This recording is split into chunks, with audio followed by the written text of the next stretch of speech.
నమస్తే సాయిరామ్. సమర్థ సద్గురు సాయినాథ్ మహారాజ్కి జై. మన సాయి భక్తులందరికీ నమస్తే అండి. అందరూ ఎలా ఉన్నారు, ఏం చేస్తున్నారు? ఈరోజు వీడియోలోకి వెళ్లే ముందు బాబా గారి ఆశీస్సులు మీ అందరికీ దొరకాలని మనస్ఫూర్తిగా కోరుకుంటున్నానండి.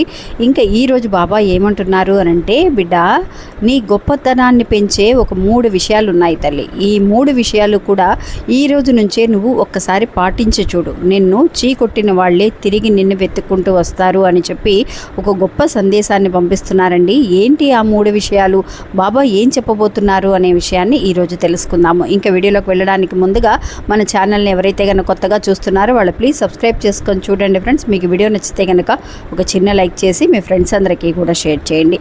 ఇంకా బాబా అన్నట్టుగా అండి, నీ గొప్పతనాన్ని పెంచే 3 విషయాలు ఉన్నాయి తల్లి. ఆ 3 విషయాలు కూడా నువ్వు పాటించగలిగితే, ఎవరైతే నిన్ను చీకొట్టారో, ఎవరైతే నిన్ను అవమానించారో, ఎవరి ముందైతే నువ్వు తలదించుకొని వచ్చావో వాళ్ళందరి ముందు నువ్వు గొప్పగా నిలబడబోయే 3 విషయాలు నీకు తెలియచేస్తాను అని అంటున్నారండి. ఆ 3 విషయాలు ఏంటి అనేది తెలుసుకుందాము. ఫస్ట్ అందులో మొదటి విషయం చాలా ముఖ్యమైన ఒక విషయం అండి. ఏంటి అని అంటే సెల్ఫ్ రెస్పెక్ట్ అండి.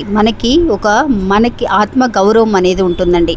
ఆ గౌరవాన్ని కించపరుస్తూ ఎవరైతే కనుక ఉన్నారో వాళ్ళందరినీ కూడా దూరం పెట్టడమే మంచిదండి. ఎందువల్లనంటే మనకి మనం ఫస్ట్ మర్యాద అనేది ఇవ్వాలండి. మన వాళ్లే కదా, అయిన వాళ్లే కదా, అంటే అన్నారులే అని చెప్పేసి మనం కేర్లెస్గా ఉన్నాము అని అంటే కనుక మన మర్యాదని మనమే కోల్పోతామండి. వాళ్ళకి ఎలా రికగ్నైజ్ చేస్తారు మనల్ని అని అంటే, ఎలా ఈజీగా తీసుకుంటారు అని అంటే, వీళ్ళంతేలే ఎన్నిసార్లు అన్నా కూడా వాళ్ళు ఏం పట్టించుకోరు, వాళ్ళకి పెద్దగా కోపం రాదు అని చెప్పి మనల్ని ఒక మనిషిగానే వాళ్ళు పరిగణలోకి తీసుకోరండి. చాలా కేవలంగా అనుకుంటూ ఉంటారు. వాళ్ళకి ఒక భయం అనేది ఉండదన్నమాట. అయ్యో వీళ్ళని ఒక మాట అంటే మళ్ళీ వీళ్ళతో మాట్లాడాలంటే కష్టం. చాలా వరకు కూడా మొహమాటానికి వెళ్లకుండా మొహం మీదే వచ్చి అడిగేస్తూ ఉంటారు అని చెప్పి ఒక భయం అనేది రావాలి అని అంటే సెల్ఫ్ రెస్పెక్ట్ చాలా మంచిదండి. ఒక కామెడీకి కూడా చాలామంది మాట్లాడేస్తూ ఉంటారు, అనేస్తూ ఉంటారు. తర్వాత అంటారు నేను నవ్వుతూ అన్నానులే, జోక్గా అన్నానులే అని అంటూ ఉంటారండి. అసలు అలాంటి లూజ్ టాక్ అనేది మనని ఊరికే సరదాగా ఎవరన్నా అన్నా కూడా అస్సలు ఊరుకోకూడదండి. మనకి సెల్ఫ్ రెస్పెక్ట్, ఆత్మ గౌరవం అనేది చాలా ముఖ్యమండి. అది ఉంటే మాత్రమే మిగతా వాళ్ళ దగ్గర మనం ఎలాంటి వాళ్ళ దగ్గర అయినా సరే గట్టిగా మాట్లాడగలుగుతామండి. ఒక్కసారి కనుక మనకి ఎదుటి వాళ్ళకి ఆ భయం అనేది వచ్చింది అని అంటే కనుక ఇంకొకసారి అలాంటి ఒక లూజ్ టాక్ వదలడమో, లేదంటే కనుక జాగ్రత్తగా ఉండాలి అని ఒక భయం రావడమో అలాంటిది ఉంటుందన్నమాట. అందువల్ల మీరు ఎవరైనా సరే మన చాలామంది కూడా చూశానండి నేను, మన ఇంట్లో పిల్లలే పెద్దవాళ్ళకి మర్యాద అనేది లేకుండా మన అమ్మా నాన్నే కదా అని చెప్పేసి మనకి వాళ్ళతో చాలా వరకు కూడా నువ్వేమన్నా మెంటలా, నీకేమన్నా లూసా నువ్వు అని చెప్పేసి చిన్న చిన్న విషయాలకి కూడా ఈజీగా తీసుకుంటూ ఉంటారు. చిన్న మాటలే కదా, మన పిల్లలే కదా అని చెప్పేసి అన్నప్పుడు వాళ్ళకి ఏమైపోతుంది అని అంటే అదే అలవాటైపోయి బయటికి వెళ్ళినా కూడా నలుగురిలో ఉన్నప్పుడు కూడా అవే మాటలు వస్తున్నాయండి. నేను వాళ్ళని చూశానన్నమాట. మొన్న ఒకళ్ళతో, మన రిలేషన్ వాళ్ళతో కార్లో వెళుతూ ఉన్నప్పుడు వాళ్ళ అమ్మని నీకేమైనా మెంటలా, నువ్వేమైనా లూసా, ఇలాగే మాట్లాడతావా అని చెప్పేసి మాట్లాడుతుంటే వాళ్ళ అమ్మగారు నవ్వుతూ ఉన్నారండి. నవ్వుతున్నప్పుడు ఏంటా ఇలా మాట్లాడుతున్నారు అని చెప్పేసి నాకు చాలా బాధ అనిపించింది. అప్పుడు నేను అడిగాను, ఆవిడని అడిగాను అనమాట, ఏమండి ఏంటి పిల్లలు అలా మాట్లాడుతున్నారంటే, వాళ్ళు చిన్నపిల్లలేమ్మా, సరదాగా ఇంట్లో కూడా అలాగే మాట్లాడతారు, అందుకే అలా అన్నారు అని. ఎప్పుడూ కూడా అండి పిల్లలకి మనం ఏదైతే కనుక ఒకటి నేర్పిస్తామో, మర్యాద అనేది ఫస్ట్ మన దగ్గర నుంచి రావాలండి. మనం చాలా స్ట్రిక్ట్గా పిల్లల దగ్గర ఎలాంటి ఒక గౌరవాన్ని మనం ఇస్తున్నామో మిగతా వాళ్ళు కూడా అలాగే మనకి ఇస్తారండి. ఇంకా అలాంటి మాటలు చూసి వాళ్ళు కూడా కామెడీగా నవ్వుతూ వెళుతూ ఉండేసరికి ఆవిడికి అస్సలు కోపం రాలేదండి. నాకు చాలా కొత్తగా అనిపించింది. అందువల్ల అలాగా ఎవ్వరికీ కూడా ఒక ప్లేస్ అనేది ఇవ్వకండి. మనకి ఆత్మ గౌరవాన్ని కించపరిచే రకంగా మాట్లాడే సిచ్యువేషన్ అనేది అస్సలు ఎవరికి కూడా ఇవ్వకూడదనమాట. ఇంకా రెండో విషయం ఏంటి అని అంటే అండి, పంక్చువాలిటీ అండి. అంటే మనం ఏదైనా ఒక టైం అనేది పెట్టుకున్నాం అనుకోండి, ఈ టైంకి మనం వస్తాము, ఈ టైంకే నేను మార్నింగ్లో లెగుస్తాను, ఈ టైంకే వెళతాను, ఈ టైంకే నిద్రపోతాను అని చెప్పి ఒక టైమింగ్స్ అనేది మనం పెట్టుకుంటూ ఉంటాం. ఆ టైంకి మనం ఫాలో అవుతూ ఉంటాం. మనతో పాటు మన పిల్లలకి కూడా మనం చెప్తూ ఉంటాం, నాన్న పొద్దున్నే లేవాలి, నాన్న పొద్దున్నే లేచి చదువుకుంటారా, మీకు చాలా మంచిది, అప్పుడే కొంచెం బాగా మీకు మైండ్ అనేది ఫ్రెష్గా ఉంటుంది, చదువుకోండి అని చెప్తూ ఉంటాం. పలానా టైంకి మధ్యాహ్నం భోజనం చేయటం కానీ, రాత్రిపూట సాయంత్రం ఇంటికి వచ్చిన తర్వాత హోంవర్క్ చేసే టైం కానీ ఇలాంటివన్నీ కూడా మన పిల్లలకి నేర్పిస్తూ ఉంటామండి. అదే టైం అనేది మన పనిలో కూడా ఉండాలండి. మనం ఏదైనా ఒక పని చెప్తున్నాము ఒకరికి, ఒకటి చేస్తున్నాము అని అంటే కనుక అది చేస్తేనే మనం చెప్పాలన్నమాట. అరే నేను ఒక 2 రోజుల్లో నేను ఈ మనీ అనేది నీకు ఇస్తాను రా, లేదంటే ఈ వర్క్ అనేది నీకు కంప్లీట్ చేసి ఇస్తాను రా, నాకు పలానా టైం ఇవ్వు అని అన్నప్పుడు ఆ టైంలో ఖచ్చితంగా మనం కంప్లీట్ చేయాలండి.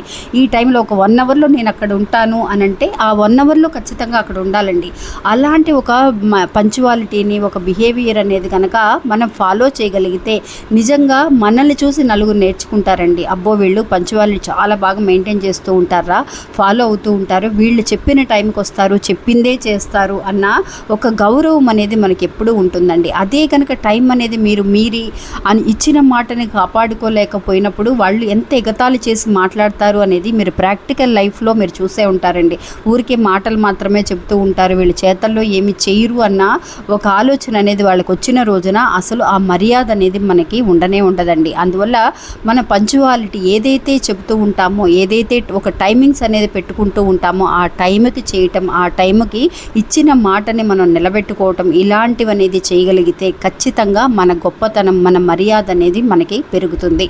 ఇంకా లాస్ట్ అండ్ ఫైనల్ అండి, ఈ 3వ విషయం అనేది చాలా గొప్ప విషయం అండి. ఏంటి అనంటే, ఎవరైనా మనకి కావాల్సిన వాళ్ళు ఉన్నారనుకోండి, వాళ్ళు సరే ఒక రిలేషన్షిప్లోనే ఉన్నారనుకోండి, వాళ్ళు మాటల మధ్యలో ఏదైనా గొడవలు వచ్చి విడిపోయి ఒక మిస్అండర్స్టాండింగ్ వల్ల ఒక హస్బెండ్ వైఫ్ కావచ్చు, లేదంటే ఒక రిలేషన్షిప్లో ఉన్నవాళ్ళు కావచ్చు, లేదంటే ఒక ఫ్రెండ్స్ కూడా కావచ్చు, వాళ్ళు మాట్లాడుకుంటూ ఉన్నప్పుడు ఒక మిస్అండర్స్టాండింగ్ వచ్చి విడిపోయిన తర్వాత ఏదో గొడవల వల్ల ఎదుటి వాళ్ళు మన నెంబర్ని బ్లాక్ చేసేస్తూ ఉంటారు. వాళ్ళు ఫోన్ చేసినా ఎన్నిసార్లు చేసినా కూడా వాళ్ళు తీయకపోయేసరికి మళ్ళీ మాట్లాడడానికి మనం ప్రయత్నిస్తూ ఉంటాం, మళ్ళీ ఫోన్ చేస్తూ ఉంటాం, వాళ్ళని కలవాలని అనుకుంటూ ఉంటామండి. ఇలాంటి ఒక ప్లేస్ అనేది అస్సలు ఎదుటి వాళ్ళకి ఇవ్వకూడదండి. ఇలా ఇచ్చాము అని అంటే కనుక నిజంగా చాలా చులకనైపోతామండి.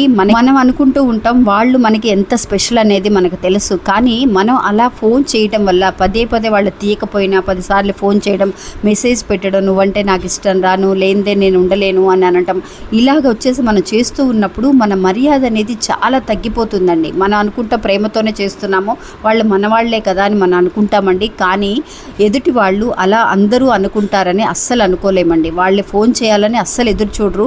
మనం ఒకవేళ చేస్తున్నా కూడా కావాలని తీయని వాళ్ళు కూడా చాలామంది ఉంటూ ఉంటారు. అలా ఉండడం వల్ల మనకున్న రెస్పెక్ట్ అనేది నిజంగా మనకి ఒక మర్యాద అనేది ఉంటుందండి. వాళ్ళు ఆ మర్యాద అనేది కోల్పోతారనమాట. అంటే అస్సలు ఇవ్వడం అనేది అసలు చాలా నెగ్లెక్ట్ చేసినట్టు బిహేవ్ చేస్తూ ఉంటారు. అదే ఒక్కసారి కనుక అదే ఫోన్ మీరు చేయకుండా వాళ్ళు చెయ్యాలని కనుక మీరు ఎదురు చూసారు అని అంటే కనుక, మీరు చేసి వదిలేసారు, వాళ్ళు మాట్లాడటం లేదు అని అనుకున్నప్పుడు కొన్నాళ్ళు అలాగే వదిలేసి కనుక మీరు మీ రెస్పెక్ట్ని మీకు మీరు మర్యాదిస్తూ సరేలే వదిలేసి, వాళ్ళకి ఇష్టం లేదు కదా, వాళ్ళు ఎప్పుడు చేస్తారో చేయని, మనం మాట్లాడదాం అని చెప్పేసి మీరు కనుక ఒక్కసారి సైలెంట్గా ఉండి చూడండి ఫ్రెండ్స్. మీరు వాళ్ళే వెతుక్కుంటూ, నిజంగా మీరు కావాలి అని అనుకున్న వాళ్ళైతే కనుక వాళ్ళే వెతుక్కుంటూ మళ్ళీ ఫోన్ చేయలేదే అని చెప్పి మీకు గనక ఫోన్ చేశారు అని అంటే అది ఖచ్చితంగా అప్పుడు ఆ మర్యాద అనేది మిమ్మల్ని వెతుక్కుంటూ వస్తుందండి. మీరే పదే చేస్తూ వాళ్ళు నెగ్లెక్ట్ చేసినా సరే వెతుక్కుంటూ వెళ్ళి వాళ్ళ ముందు నిలబడటం, వాళ్ళతో మాట్లాడడం, ఇవన్నీ అస్సలు చేయకూడదండి.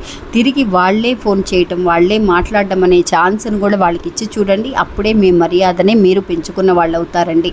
వీళ్ళు నిజంగా నేను కనుక ఫోన్ తీయకపోతే మళ్ళీ నాకు ఫోన్ చేయరు, మాట్లాడరు అన్న ఒక భయం అనేది కూడా వాళ్ళకు ఉంటుంది. అందువల్ల ఈ 3 విషయాలు కనుక ఒక్కసారి ఫాలో అయ్యి చూడండి ఫ్రెండ్స్, మీ గొప్పతనం అనేది ముందున్న దానికంటే ఖచ్చితంగా పెరుగుతుందండి.